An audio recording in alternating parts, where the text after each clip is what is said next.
Bismillahirrahmanirrahim.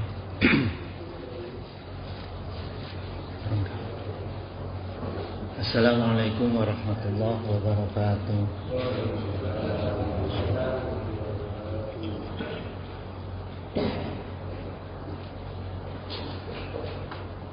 Alhamdulillah ala ni'matil Islam wal iman wal hidayah wa kafa biha ni'mat. Allahumma salli wa sallim wa barik ala sayyidina Muhammad ibni Abdillah wa ala alihi wa sahbihi wa mawalah la hawla wa la quwata illa billah. Amma ba'd, raditu billahi rabba wa bil islami dina wa bi Muhammadin nabiyya wa rasula. Allahumma inna nas'aluka nafsan bika mutma'inah tu'minu biliqa'ika wa tarda biqada'ika wa taqna'u bita'ika. Amin ya mujibus sa'in. Hadratal muhtarumin, summa ila hadratil kiram, jami'i syayikhuna, ayyuhal mukarram, sahibah fudola, alazi yakhduru fi masjid jami al-manan, hafidakumullah wa ri'akum. Ayyuhal ikhwana kiram, kesempatan subuh ini sekarang ini kita kupas tentang al-qalbu fi riyadil jannah. Jadi hati di taman surga. Pertama,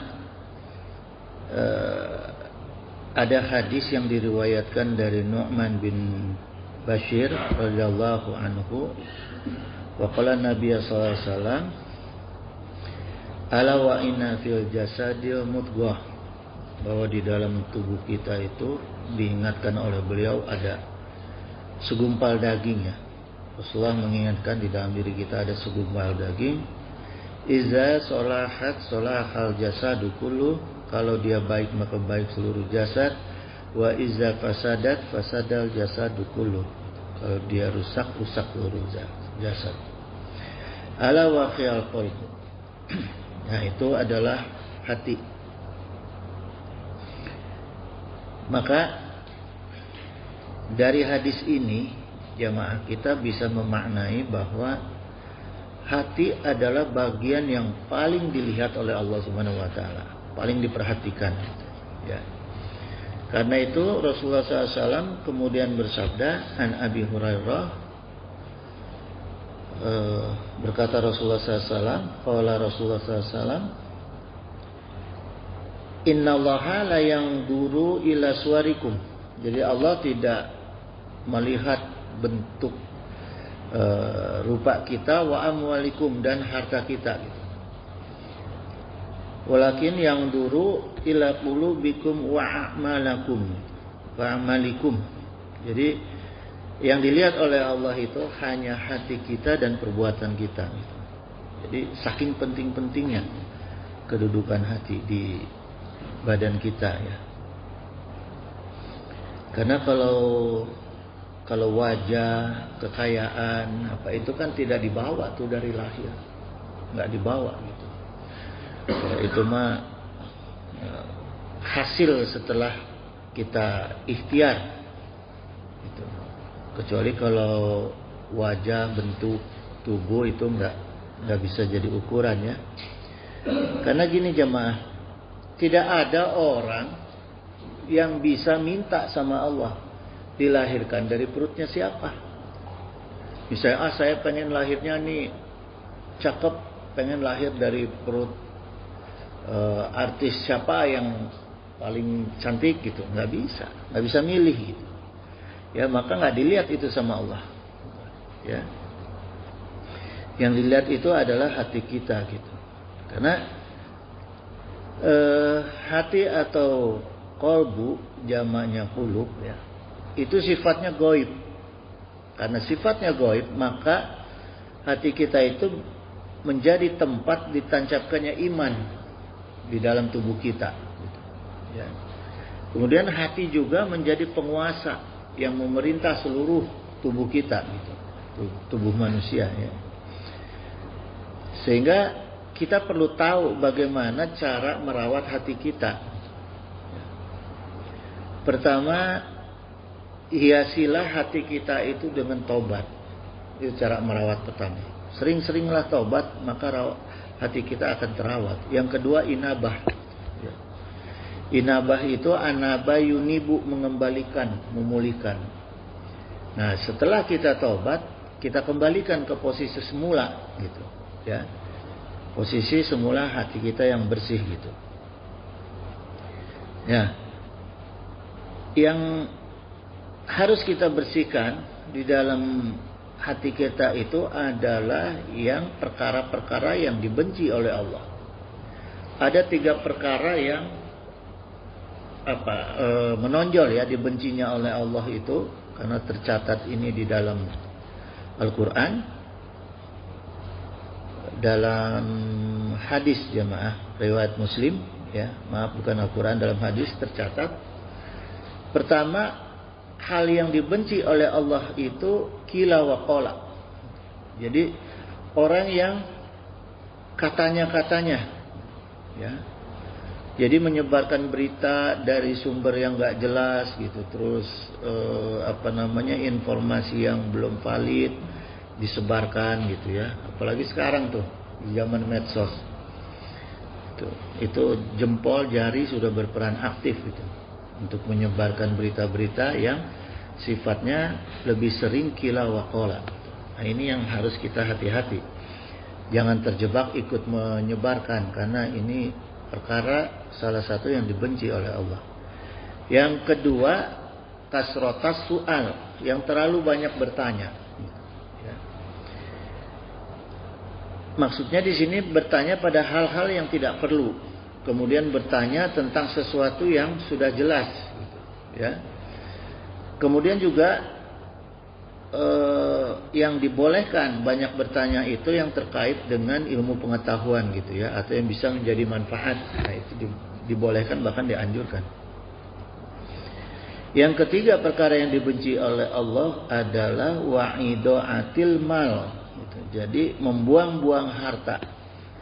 Kita diberi rezeki oleh Allah boros gitu ya, pengeluaran uang atau hal-hal yang tidak manfaat. Karena sekarang nih banyak jebakan jemaah. Kalau kita megang HP ini banyak jebakannya itu. Buka-buka aja. Apa itu namanya? Itu saya pernah lihat-lihat gitu. Ya. So di situ hati-hati tuh. Kayak saya beli peci ini lewat HP nih. Sorban lewat HP gitu ya. Cari yang manfaat aja. Kitab juga banyak gitu. Ya, jadi kalau yang manfaat nggak apa-apa gitu. Cuma kan seringnya jadi boros ya. Sebentar-sebentar ada yang ngebel, ada paket gitu. Padahal hal-hal yang nggak manfaat itu nggak boleh ya. Karena gini jamaah ya, analoginya gini, ketika Allah memberi rezeki sama kita itu 20.000 misalnya ya, kemudian kita gunakan perkara-perkara yang dibenci oleh Allah, apalagi perkara yang haram ya, yang mubah, yang boros aja dibenci oleh Allah, apalagi yang perkara yang haram.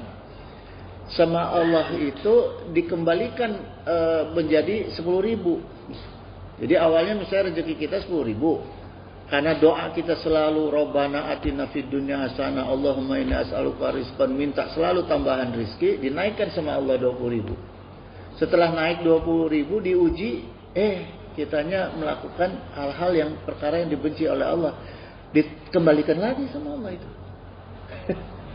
Ya kayak kita aja gitu. Gampang kalau kita mau menganalisa keinginan Allah tuh ya, iradah Allah.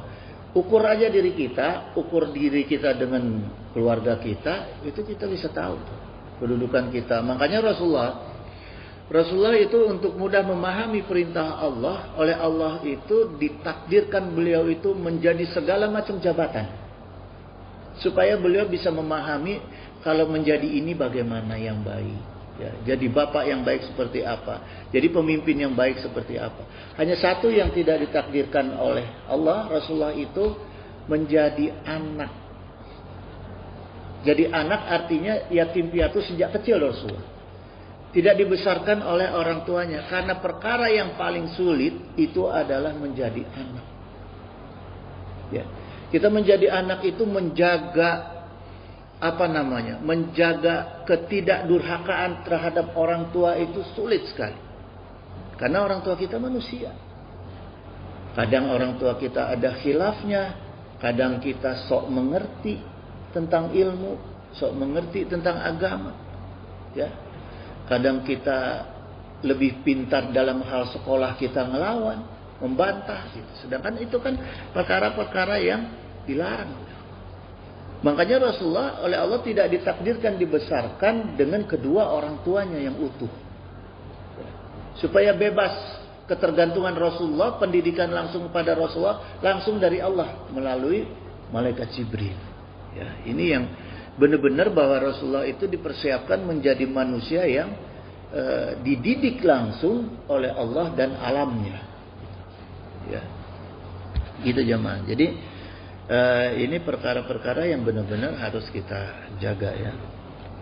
Nah kemudian baik qila wa qala, kasrata su'al dan idha'atil mal, ketiga-tiganya ini perkara yang tersambung kuat dengan amalan kita dalam merawat kolbu gitu ya.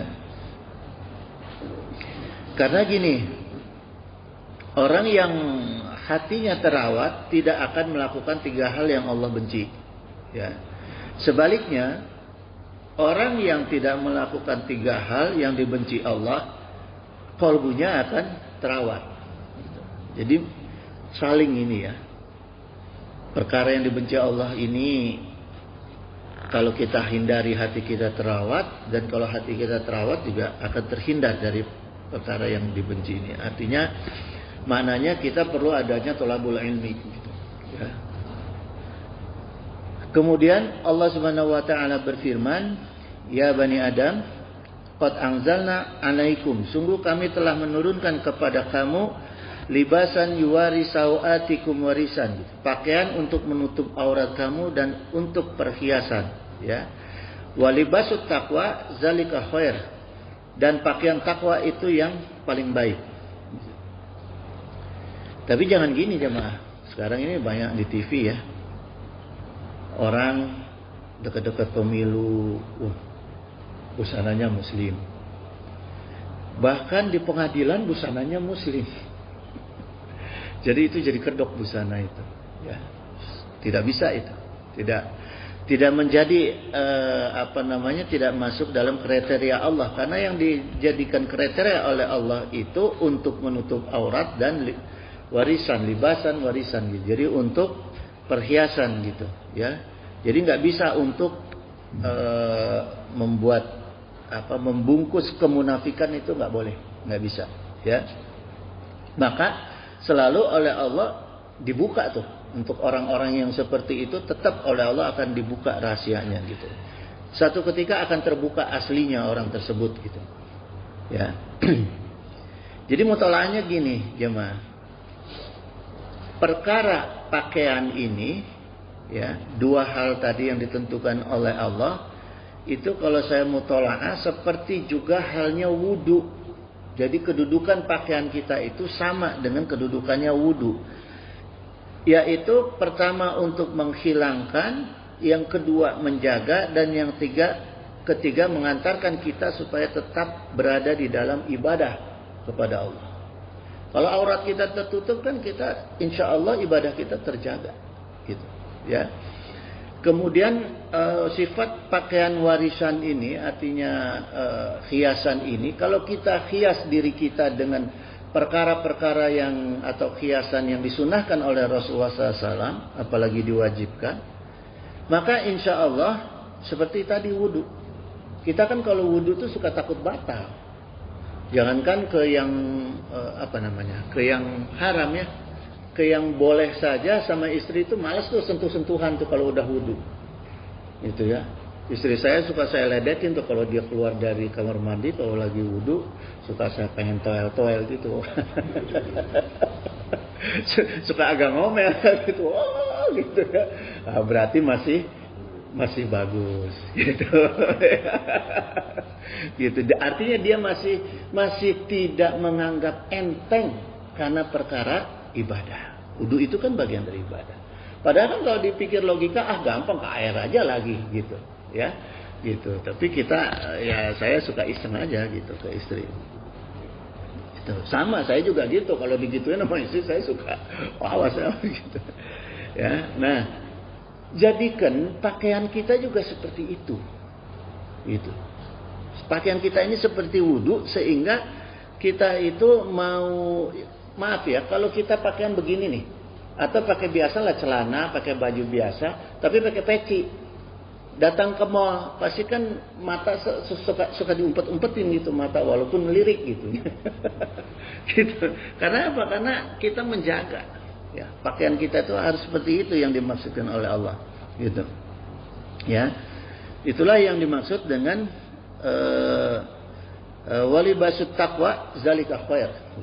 Jadi pakaian itu yang bisa membuat kita menjaga, ya, memelihara ketakwaan kita, ibadah kita kepada Allah. Dan kita juga kalau dengan pakaian takwa kan mudah untuk sholat, untuk apa mudah gitu, ya. Nah, kenapa Allah pentingkan pakaian takwa tersebut? Ya. Karena gini jamaah, ruh kita adalah sesuatu hal yang suci, sifatnya langsung bawaan Allah. Tidak ada campur tangan. Kecuali jasad. Jasad itu campur tangan ibunya, bapaknya. Ya, inna nahnu nukhil mauta. Nukhil. Allah menghidupkan kita menggunakan kata nahnu, kami. Artinya seperti sering saya sampaikan, artinya Allah nggak sendiri. Kita lahir itu bukan di kayak Mr. Bean itu, gitu, enggak. Tapi melalui kerjasama ibunya dan bapaknya bersama Allah sehingga lahir kita. Ya. Nah, ruh itu langsung ditiupkan oleh Allah melalui malaikat Jibril. Fayam fihi ruh, gitu. Ya. Nah, karena ruh ini sangat suci jamaah sekalian, maka gunakanlah pakaian-pakaian yang bisa menjaga kesucian ruh kita. Makanya Allah perintahkan gunakan pakaian takwa itu, manfaatnya itu, gitu, ya. Karena gini, semakin terbuka aurat kita, ruh kita itu semakin hilang fungsinya. Hanya menjadi sekedar penghidup saja. Hanya menjadi sebagai penghidup jasad, gitu, ya. Jadi nggak ada fungsi ruhnya, fungsi kesucian ruh, kesaktian ruh itu nggak ada, gitu, ya. Karena pakaian kita, gitu. Karena itu jamaah sekalian, di sini maknanya adalah Allah menurunkan dua jenis pakaian tadi, pakaian dohir sebagai penutup aurat dan pakaian dohir sebagai perhiasan. Gitu. Yang dimakna pakaian dohir, kedua-duanya pakaian ini adalah untuk melindungi ruh kita dari sifat dan fungsi aslinya. Gitu. Ya, nah. Kemudian yang dimaksud dengan hiasan orang yang bertakwa pertama adalah qanaah. Gitu. Jadi hiasan kita adalah qanaah. Qanaah itu menjadi pakaian ruh kita. Ya. Kenapa qanaah? Karena kita merasa cukup puas dengan ada yang apa yang diberikan rizki oleh Allah, gitu, ya. Nikmat Allah apapun itu kita qanaah, kita terima. Lawannya itu tamak, ya, lawannya qanaah itu tamak biasanya, ya. Yang kedua, pakaian takwa kita adalah zuhud. Zuhud itu meninggalkan hal-hal dari perkara-perkara yang melalaikan akhirat, ya. Yang perkara yang meninggalkan kecintaan kita kepada dunia. Nah, itu disebut zuhud. Bukan berarti kita nggak boleh punya dunia, karena kaya atau miskin nggak bisa ditolak, nggak bisa diminta, tidak bisa ditolak, ya. Jadi kejadian kita kaya atau miskin seperti itu jamaah, ya. Banyak dicontohkan oleh para sahabat Rasulullah SAW, banyak sekali, ya. Kita sudah pernah kupas masalah itu. Jadi artinya yang paling penting adalah zuhud atau sifat tasawuf itu bagaimana kita tidak disetir oleh dunia kita, tapi kita yang mengendalikan dunia kita. Itu yang paling penting dalam perkara zuhud, ya. Kemudian 3 adalah sifat waro. Sifat waro itu sikap hati-hati dari hal perkara yang subhat. Karena kalau kita sudah menyepelekan hukum, biasanya kemudian kita meninggalkan perkara hukum. Gitu. Jadi kita dari subhat dulu berawal, kemudian akhirnya kita suka kepada perkara yang haram. Gitu. Ya, itu yang ketiga. Yang keempat adalah tawadu. Tawadu itu lawan kata dari takabur. Ya. Jadi tawadu itu asal katanya adoah gitu ya, adoah gitu. Adoah itu artinya rela gitu. Ya. Jadi gini, yang dimaksud tawadu, kedudukan tawadu dalam ilmu tasawuf adalah bagaimana kita bisa merendahkan diri kita di hadapan Allah dan di hadapan makhluk gitu. Ya, jadi tidak merasa lebih tinggi dari siapapun gitu. Nah, kemudian jamaah, kenapa perlu diberi pakaian diri kita? Yang juga menyangkut dengan pakaian yang berakibat atau berdampak, pakaian yang berdampak terhadap kolbu kita gitu. Ya. Karena gini jamaah, sifat aslinya kolbu itu kasiru takolu. Ya. Sering berubah-ubah. Ya, banyak sekali perubahannya, kasir banyak ya, sering berubah-ubah sifat kolbu kita itu. Wa qala Nabi sallallahu alaihi wasallam, la qalbu ibni Adam asra'u taqalluban minal qidri. Jadi sungguh kalbunya Bani Adam itu perubahannya sangat cepat, minal qidri, sangat cepat, ya. Iza stajma'at golayanan gitu. Jadi seperti panci yang diisi air mendidih, diibaratkan oleh Rasulullah. Jadi kalau air dididihkan itu nggak golak, kan bluk bluk bluk bluk bluk gitu ya, cepat itu kan, cepat. Nah itu seperti itu perubahan hati kita. Jadi hitungannya sudah detik, tiap detik hati kita itu berubah, ya. Berubahnya begitu gampang, begitu cepat dan begitu sering. Gitu. Ini kondisi hati kita, makanya perlu diberi pakaian yang sifatnya juga berdampak terhadap hati. Sumia qalbu qalban litaqal lubihi gitu. Litaqal lubihi gitu. Jadi hati itu disebut qalbun karena sering berubah-ubah, ya. Wa qala Nabi sallallahu alaihi wasallam aidan innama sumia qalbu min taqallubihi, hati itu dinamakan qalbu karena sifatnya yang cepat berubah gitu. Innama masalul qalbi kamasali risyah gitu. Jadi diibaratkan oleh Rasulullah SAW itu qalbu itu seperti kamasali risyah. Risyah itu seperti bulu ayam ya, risyah bulu ayam.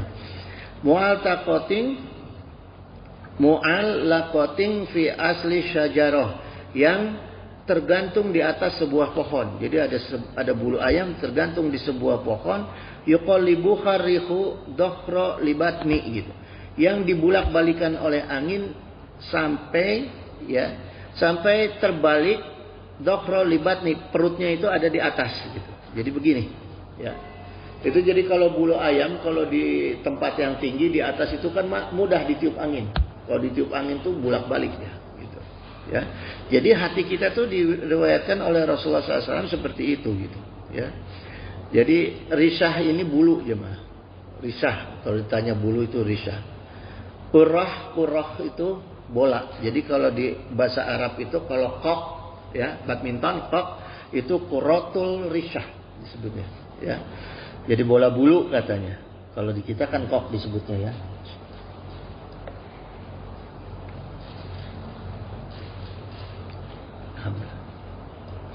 Kalau di Arab disebutnya qurratul risyah.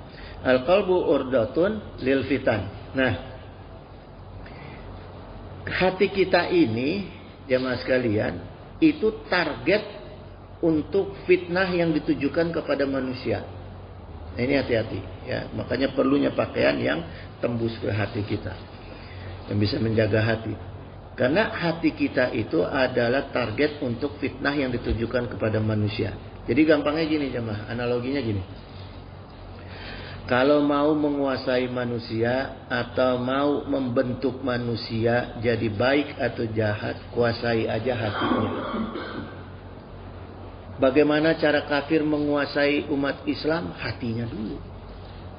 Lewat apa hatinya? Lewat indranya, penguasaan hati. Masuknya menguasai hati manusia itu melalui indra. Makanya diciptakanlah teknologi oleh kafir itu.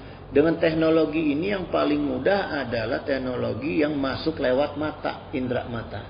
Maka dulu di pesantren saya itu dikatakan TV itu alatul malahi. Alat yang mubazir, alat yang bisa merusak perkara-perkara ibadah. Itu TV, ya. Nah, sekarang handphone. Karena TV ini kurang canggih, kurang luas perusakannya, dibuatlah HP. HP yang sifatnya teknologinya lebih dari segala macam benda yang ada di dunia ini, HP ini. Ya, semua fungsi diambil sama HP. Nah, sehingga mulai hatinya tumbuh rasa cinta dunia. Ya. Perkara-perkara yang disampaikan oleh Rasulullah dan Allah Subhanahu Wa Taala dimasukkan ke dalam teknologi supaya bisa masuk ke dalam hati manusia. Ketika masuk di dalam hati manusia, menjadilah kecintaan. Cinta itu kan dari hati dulu. Dari mata turun ke hati. Istilahnya kan begitu. Ya, gitu. Jadi dari mata dulu turun ke hati. Sama, teknologi juga begitu. Dibuat manusia itu hatinya dikuasai, menjadi cinta kepada dunia. Cinta perkara-perkara yang dilarang sama Allah. Nah, dari cinta jadi sayang. Kalau cinta gampang hilang. Kalau sayang lama bertahan. Ya, gitu. Kan istri kita itu bisa galak atau sayang kan gimana keadaan hatinya sama kita. Kalau hatinya lagi enak, enak terus. Gitu jemaah. Nah, ini makanya perlu ada pakaian yang bisa nembus ke hati. Yaitu pakaian libasut takwa gitu, ya. Karena gini jemaah, kalau hati manusia itu sudah gelap, maka manusia itu akan terjerumus ke dalam kebinasaan. Ya. Hati yang gelap itu dalam istilah agama itu istibahul ma'ruf alaihil bil munkar. Ya. Hati yang gelap itu samar antara ma'ruf dan yang mungkar. Jadi dia udah nggak bisa bedain tuh. Udah nggak jelas mana yang ma'ruf, mana yang mungkar. Itu hati yang gelap, ya. Sehingga matanya jadi terbalik. Nah, ini jadi dibalikin lagi nih sama Allah. Ada mata ain, sifatnya ain, ada mata sifatnya basyirah. Jadi dari mata ain masuk ke hati, dikelola oleh hati, keluar menjadi basyirah, ya. Jadi pandangan. Maka fala ya'firu ma'rufan wa la yunkiru munkar. Ya. Yang ma'ruf dianggap mungkar, yang mungkar dianggap ma'ruf. Itu kalau hatinya sudah rusak, itu sudah hitam, ya. Maka kata Ibnu Mas'ud, halaka. Halaka itu artinya binasahlah, ya. Binasahlah ma la ya'rifu qalbuhul ma'ruf gitu. Orang-orang yang hatinya tidak kenal lagi dengan perkara yang ma'ruf. Orang itu akan celaka, ya. Wa yunkir qalbuhul munkar, dan hatinya tidak mengingkari perkara yang mungkar. Itu pasti celaka. Halaka, pasti celaka, ya. Gitu jemaah. Jadi apa itu perkara ma'ruf? Segala bentuk perbuatan yang dinilai baik oleh akal dan syara. Hukum syara artinya hukum agama, itu adalah segala ma'ruf gitu, ya. Perkara mungkar pertama adalah perbuatan buruk atau perbuatan kejahatan yang berhubungan dengan kejahatan yang menyalahi syariat, ya.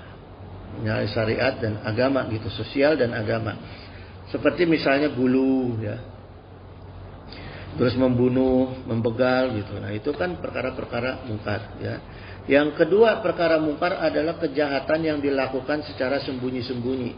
Jadi kejahatan hati pun termasuk perkara mungkar. Gimana? Kan ada ya hati, ya. Makanya dijamin oleh Rasulullah, orang yang mendoakan keburukan pada orang lain tidak diijabah. Karena itu perkara mungkar yang diam-diam. Kita mendoakan orang lain kan nggak berani teriak-teriak. Pulang celaka siap mau, pasti dalam hati kan doain. Nah ini dijamin oleh Rasulullah SAW tidak diijabah. Gitu. Ya karena masuk perkara yang tidak dibenci oleh Allah. Ya. Kemudian gini jamaah, hati yang sudah mati, ya, maka tubuhnya itu akan menjadi kuburan. Ya, tubuh kita ini kan menyimpan ruh. Ruh itu diantaranya adalah menghidupkan fungsi hati, ya. Nah, ketika hati kita mati ini, maka jasad kita menjadi kuburan, gitu. Innamal maitu maitul ahyar, ya. Sungguhnya yang disebut mati itu hanyalah kematian yang jasadnya masih hidup. Ini kata ulama, ya. Jasadnya hidup tapi hatinya mati, gitu. Maka tubuh manusia itu menjadi kuburan bagi yang hatinya mati, gitu. Jadi gini, tubuhnya seperti mayat hidup lah, ya, seperti mayat hidup gitu. Gini jemaah,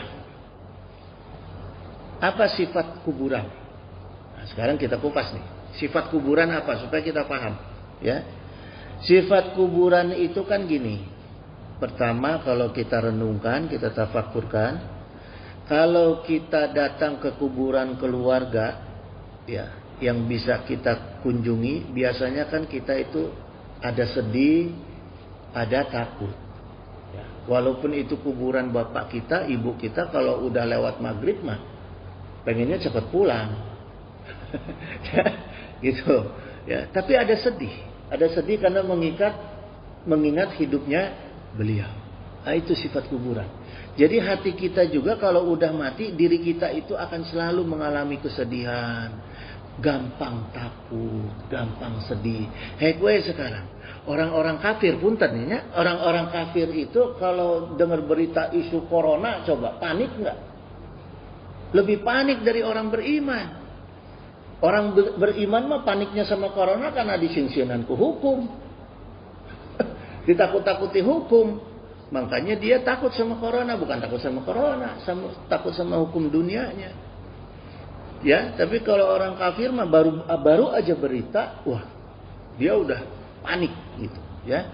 Nah itulah orang yang hatinya mati, yang kufar, itu cirinya pasti orang itu gampang sedih dan gampang takut, gitu, ya. Yang kedua, gini jemaah, sifat kuburan itu umumnya orang itu akan menjauh dari kuburan, ya, dan dijauhi oleh manusia. Sifat kuburan, gitu. Ya, orang akan menjauh dan menjauhi, gitu. Cuma ada satu kampung pernah saya lihat di Google, ada orang yang kampungnya itu berbarengan dengan kuburan. Itu pernah siapa itu ya? Si Arman apa itu? Pernah saya lihat di Google. Ya, penayangan seperti itu. Tapi itu kan 1000, mungkin 1.000.000, 1.000.000. Pada umumnya kuburan itu dijauhkan dari manusia.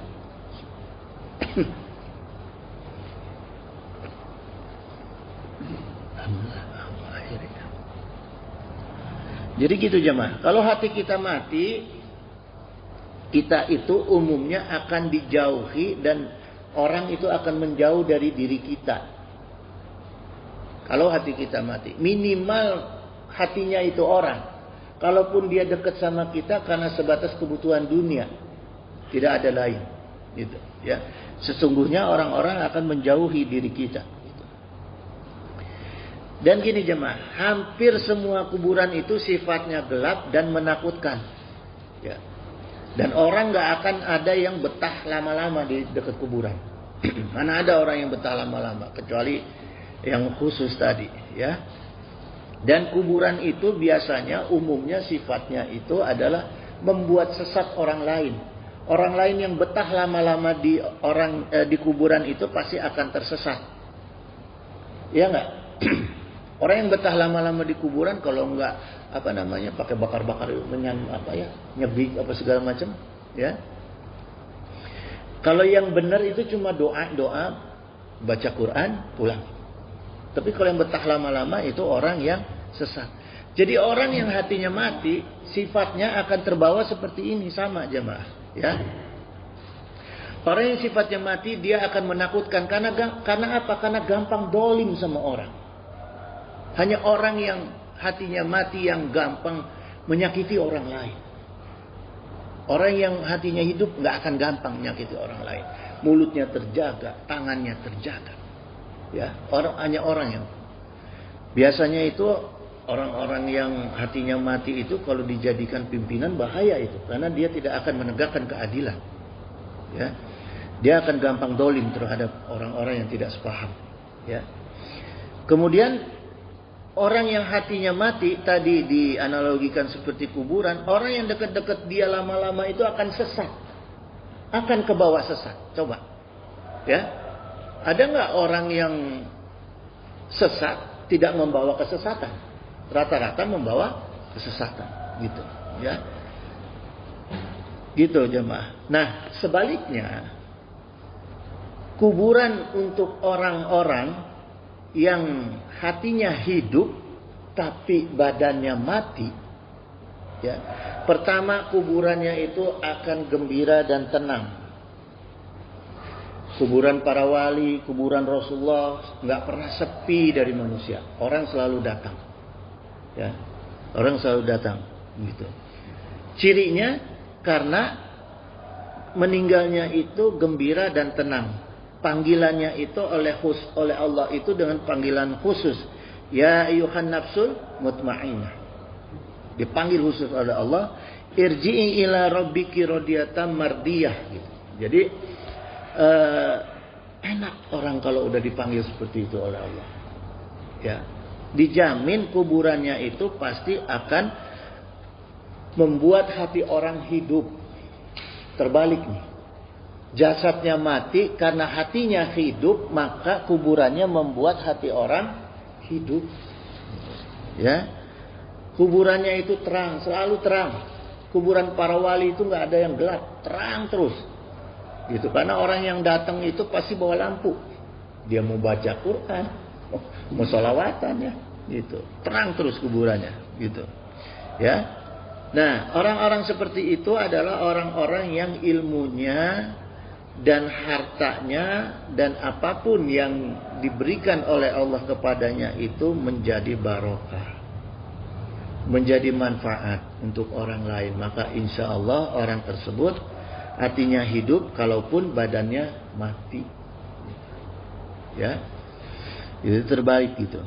Jadi seperti misalnya Rasulullah, aulia, ulama yang kafah, ya, orang-orang yang hidupnya itu hartanya, ilmunya, semua rizki dari Allah bermanfaat untuk orang lain, insya Allah hatinya hidup sekalipun jasadnya mati. Ya. Dalam diri orang yang hatinya mati, umumnya digambarkan dalam kitab ini, pertama, tahkimu wawahu ala majafihi rasul. Ya, hawa nafsunya itu menghakimi sendiri semua ajaran dan hukum Allah yang dibawa oleh Rasulullah. Jadi ini orang yang hatinya mati nih. Jadi kalau ada hadis, sunnah, Quran, itu ini dulu. Dihakimi itu maksudnya dia periksa dulu, dia adili dulu tuh. Ini benar kan nih hukum? Gitu. Ya. Makanya banyak firqah jamaah gitu. Karena banyak orang beragama yang hatinya mati. Orang yang berilmu yang hatinya mati gitu. Jadi semua perkara disamakan itu, ya, diadili dulu. Wa in qiyaluhu li hawa wattiba'u lahu gitu. Dan orang-orang yang seperti ini menganggap akalnya di atas wahyu. Nah, ini biasanya orang yang hatinya mati ini segala dalil itu dikaji dengan akal. Kalau nggak diterima dengan akal ditolak gitu. Ya, ini termasuk juga orang-orang yang hatinya mati, walaupun dia beragama. Ya. Kemudian hati itu selain menjadi tempat ditancapkannya iman, ya, kemudian hati itu juga tempat disimpannya oleh Allah itu niat, ya, niat. Maka pahala itu tergantung dari amal hatinya manusia, gitu. Ya, wa innama likulli amrin manawa gitu. Sesungguhnya setiap orang itu tidak lain dari apa yang diniatkan oleh dia gitu. Ya. Contoh misalnya begini, saya ambil contoh yang umum sering kita dengar di Al-Qur'an.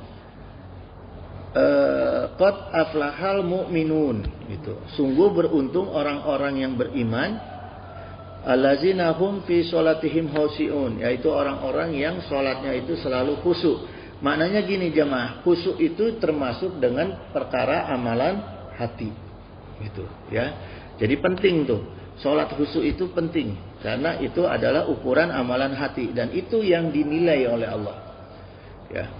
Jadi kalau misalnya ada dalil yang mengatakan sholat itu pertama ibadah yang dihisab, yang dihisabnya bukan fisiknya, bukan jasadnya, tapi sholat hati kita, kekhusyuan kita di dalam sholat, gitu, ya. Maka penting itu jaga, ya. Wal khusyuk makhlukul qalbu, khusyuk itu tempatnya ada di dalam hati, diterangkan dalam tafsir Al-Qurtubi seperti ini, ya. Nah, kemudian pertanyaan kita, gimana caranya supaya kita sholatnya khusyuk? Makna khusyuk itu dari kata khosya'a gitu. Khosya'a itu artinya tato amana, tunduk, zala merendah, khodo'a menyerah gitu. Jadi kalau kita mau sholat kita khusyuk, kita jaga diri kita itu supaya tunduk, jemaah. Jadi tetap begini kita, mata itu ke satu sudut pandang sejadah ya, sudut. Jangan gini. Jadi kepala tetap harus khusyuk ya. Gitu. Ta'amana gitu. Kemudian zala merendah. Merendah itu arti kita itu usahakan tidak ada berpikir yang kadang-kadang sok ingat-ingat karena perkara dunia, kalau bisa dihilangkan dalam perkara sholat ya. Khodoa dan menyerah. Kenapa di sini ada sifat khodoa untuk menjadi penunjang khusyuk? Buktinya apa? Makanya di dalam sholat kita itu banyak perkara doa. Artinya doa itu, kenapa kita harus paham makna amalan sholat itu, bacaan sholat, karena itu isinya doa jemaah. Kalau kita banyak meminta kan biasanya banyak merendah. Ya. Kita minta sama pejabat, pasti kita bahasanya merendah, soalnya. Nunduk. Merendah coba. Bahasa kita pasti merendah. Nggak ada yang, ya presiden kasih saya uang, kalau nggak awas loh. Nggak ada. Pasti presiden yang terhormat, yang mulia, segala macam. Ya angkat. Karena kita butuh, kita minta. Kok kita di dalam sholat yang lagi berhadapan langsung dengan Allah, isinya juga doa. Minta kita kepada Allah, maka wajar kalau kita harus menyerah, ya, menyerah dan nunduk gitu. Jadi itu perkara khusyuk. Jadi kalau khusyuk, kalau kita tahu dalam bacaan-bacaan makna, mengenal kita makna bacaan-bacaan sholat, insya Allah khusyuk gitu. Karena kita akan menempatkan diri seperti jauh di atas di hadapannya para pejabat misalnya gitu, ya. Wa qala Nabi sallallahu alaihi wasallam awalu syai'in yurfa'u min hazihil umatil khusyuk.